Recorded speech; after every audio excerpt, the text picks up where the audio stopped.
I'm Janie Nichol, and I'm currently president of the Scottish Artists Union, which is SAU for short. And what does Scottish Artists Union do? Scottish Artists Union is a union that's aimed at representing artists and makers in Scotland. So it used to be the only artists union in the UK, but there's now Artists Union England, which has just been set up recently. But in Scotland it's Scottish Artists Union, and we've been going for about 13 years, since 2001, and we're the main representative voice for artists. So campaigning and lobbying on behalf of artists for rights and things like rates of pay, contracts, exhibition resale rights, exhibition payment right, all these kind of things. And how many members do you have? Well, it began in 2001, and we now have 1,200 members currently from all over Scotland. So yeah, we cover the whole geographic spread of Scotland. If I'm an artist, a Scottish artist, and I wanted to get involved, how would I go about doing that? You could go to our website, which is www.sau.org.uk.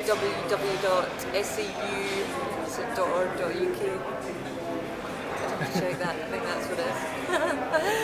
And you can download a membership form. And basically you need to fulfill 4 criteria to do with having exhibited before, maybe having sold work, done a residency, or had a commission, or an appropriate degree. There's different kind of categories. So if you fulfill that criteria, you can become a full member, or if you fulfill 2 criteria, you can become an associate member.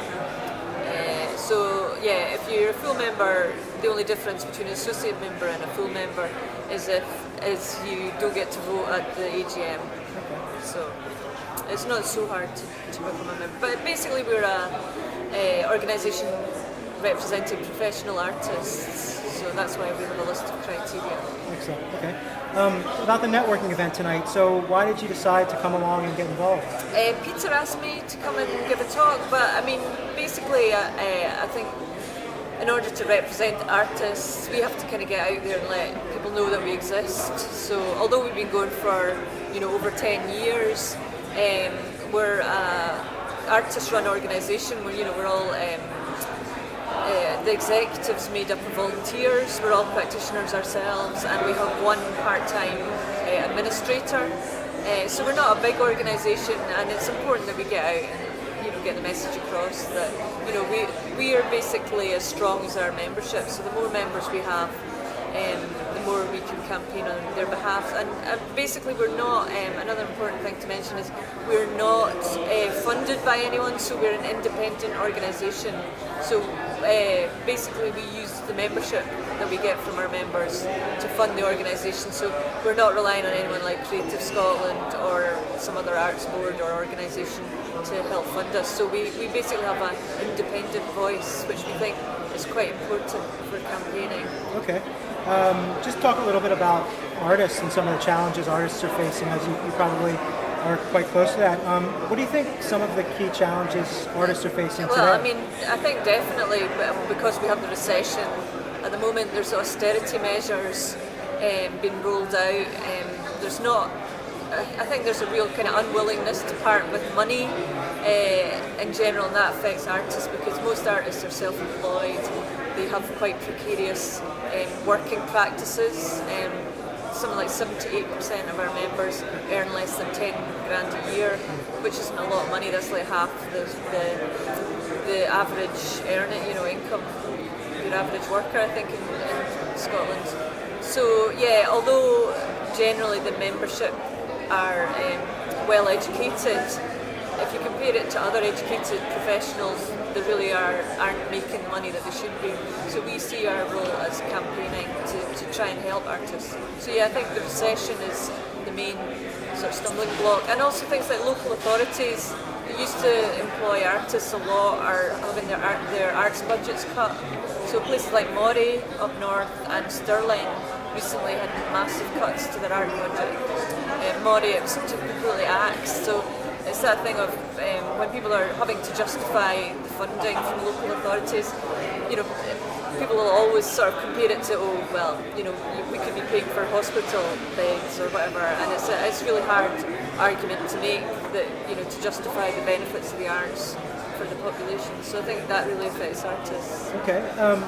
You know, for many visual artists, one of the key challenges they seem to be facing is getting into galleries. Yeah. Can you talk a little bit about why you think that's such a challenging thing for a lot of artists? I suppose, especially young artists, they maybe find it difficult knowing how to pitch their work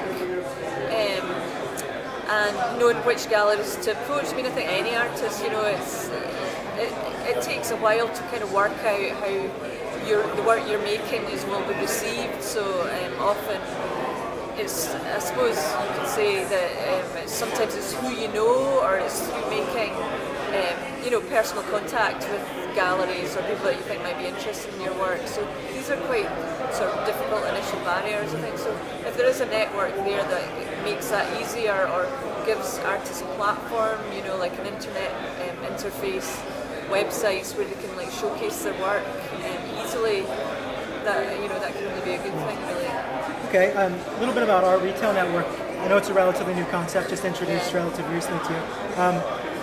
Thoughts on the types of artists that you think could benefit from the system as it develops? I mean, I think any artists who are producing 2D work or, you know, I suppose easily saleable 3D work could benefit from it. And yeah, I suppose it depends on how you kind of pitch it, how you take it. Digital artists or illustrators who might want to, you know, showcase their work as well. Yeah, I suppose the world's kind of your oyster as to how much, you know, there's so many different artists make different types of work. How do you think it would be different from the current approach an artist might take to trying to get into a gallery? I mean, I suppose if artists are just working as individuals, then they have to approach galleries on their own. It's good to have kind of backup, maybe some kind of filter system where people are being a kind of intermediary for you. So I think it's difficult for artists negotiating things like prices and commission and all these kind of things, just like it's difficult for artists if they're doing project-based work, you know, things like contracts and, you know, all these kind of technical aspects can be quite a hindrance, I think, especially to young artists if they're not experienced.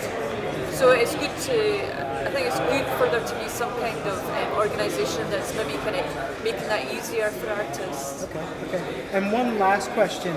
How do you personally feel about the future of arts and artists in Scotland and Glasgow? I mean, I think I do feel quite optimistic, although I know there's a recession. Hopefully that won't last too much longer. But I think, you know, Glasgow is so sort of culturally vibrant. You know, we've had Turner Prize winners. The art school has a kind of strong relationship with the arts community, and I think that kind of vibrancy, and it's become quite a kind of beacon for other artists from other places to come to, artists from other countries. The courses, the art school, the master's courses, PhDs, all these kind of things are attracting artists from all over the world, and I think that adds to a really interesting cultural mix. So hopefully the strength of that can override the sort of downside of the recession that is actually quite a difficult, you know, thing for us all to be negotiating. But I think things like the Scottish Arts Union, that our role is helping facilitate artists to have a sort of stronger voice and to make things better, hopefully, for the whole arts community. Excellent. Thank you very much. Thank you for coming. Okay, no problem.